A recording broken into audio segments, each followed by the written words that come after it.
আসসালামু আলাইকুম ওয়া রাহমাতুল্লাহি ওয়া বারাকাতুহু ওয়া মাগফিরাতুহু ওয়া জান্নাতুহু। তো এভরিওয়ান, আপনারা কেমন আছেন? আমি আলহামদুলিল্লাহ আমি ভালো আছি। তো আমি রান্নার রুমে চলে আসছি, রান্নাও করব এবং এর ফাঁকে আমি সূরা ইখলাস পাঠ করব 10 বার। তো সূরা ইখলাস পাঠ করলে আমাদের জান্নাতের বাগান হয়ে যাবে। সেজন্য আমি রান্নার ফাঁকে ফাঁকে সবসময় আমি ছোটো ছোটো সূরা সেগুলা দিয়ে আমল করি। কারণ কোনো সময় হয়তো আমার সময় হয় না, তো আজান দেওয়ার সাথে সাথে আমি নামাজ পড়ে ফেলি। তখন হয় আমার অনেক কাজ থাকে, হয়তো আমরা মেয়ে মানুষ বলতে থাকি যে আমার এটা কাজ কমপ্লিট করি তারপরে নামাজ পড়ব।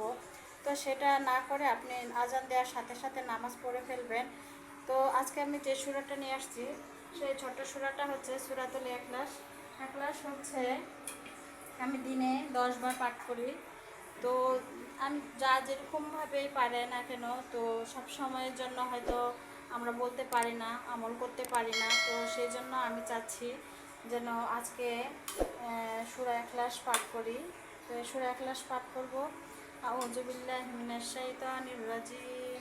বিসমিল্লাহির রহমানির রহিম।